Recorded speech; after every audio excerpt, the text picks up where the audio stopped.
Hi friends, எல்லாருக்கும் வணக்கம். Welcome back to தமிழை.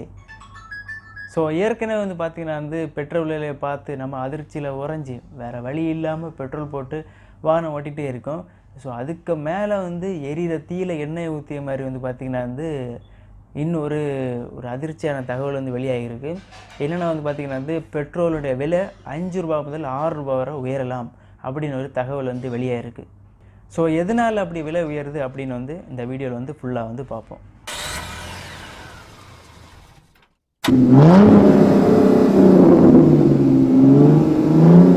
கச்சா எண்ணெய் உற்பத்தியில் தலை சிறந்து விளங்கும் நாடுகளில் ஒன்றாக இருப்பது பார்த்திங்கன்னா சவுதி தான். சவுதியில் உள்ள அராம்கோ எண்ணெய் நிறுவனம் தான் உலகிலே முதன்மையானதாக இருக்குது.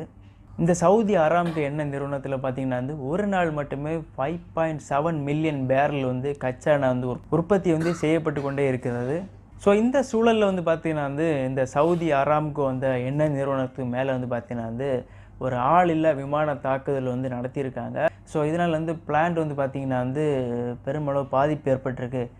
சவுதி அராம்கோ கம்பெனி மேலே குண்டு மழை போட்டாங்கல்ல. ஸோ அதுக்கும் நமக்கு என்ன தொடர்பு அப்படின்னு நீங்கள் கேட்குறீங்களா? ஸோ அதுக்கு நிறையவே தொடர்புகள் இருக்குது. ஸோ அது என்னென்னு சொல்கிறேன், கேளுங்க. ஸோ இந்தியாவில் பார்த்திங்கன்னா பெருமளவு சுத்திகரிப்பு நிலையம் தான் இருக்குது. அதாவது கச்சா எண்ணெய் சுத்திகரிப்பு நிலையம் மட்டும்தான் இருக்குது.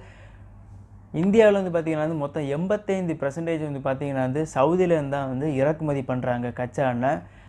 அது மட்டும் இல்லாமல் பார்த்திங்கன்னா கடந்த நிதியாண்டில் 40 மில்லியன் டன் கச்சா எண்ணெய் சவுதியிலேருந்து மட்டும்தான் நம்ம இந்தியாவுக்கு இறக்குமதி பண்ணியிருக்காங்க.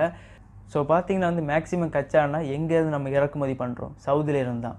ஸோ அங்கே இருக்க பிளான்ட்லேயே இப்போ பிரச்சனை ஏற்படுத்தி விட்டாங்க. ஸோ அப்போ பார்த்திங்கன்னா கச்சா எண்ணெய் உற்பத்தி தடைபட்டுருக்கு. ஸோ இந்த டைமில் அங்கேருந்து கச்சா எண்ணெய் வரலை. அந்த நிலைமையில் என்ன பண்ணுவாங்க, இங்கே சுத்திகரிப்பு நிலையங்களுக்கு தேவையான கச்சா எண்ணெய் கிடைக்காது. ஸோ இதனால் என்ன பண்ணுவாங்கன்னா இருக்கிற பெட்ரோல் விலையை உயர்த்துவதற்கான வாய்ப்புகள் ரொம்பவே அதிகமாக இருக்குது. ஸோ இதெல்லாம் தடுக்கணும் அப்படின்னு என்ன பண்ணணும் பார்த்திங்கன்னா அவங்க சவுதி பார்த்திங்கன்னா சீக்கிரம் அந்த பிளான்ட்டை ரிப்பேர் பண்ணணும். எவ்வளோ சீக்கிரம் அவங்க சரி பண்ணுறாங்களோ அந்த அளவுக்கு நமக்கு நல்லது.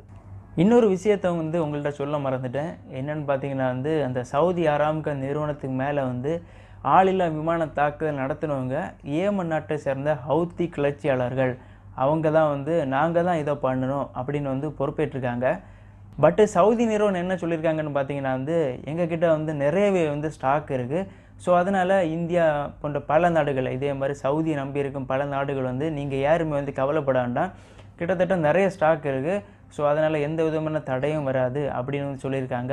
அதுக்கு அதாவது சீக்கிரம் எங்களால் எவ்வளோ முடியுமோ அந்த அளவு பிளான்ட்டை சீக்கிரம் ரிப்பேர் பண்ணிடும் அப்படின்னு சொல்லியிருக்காங்க.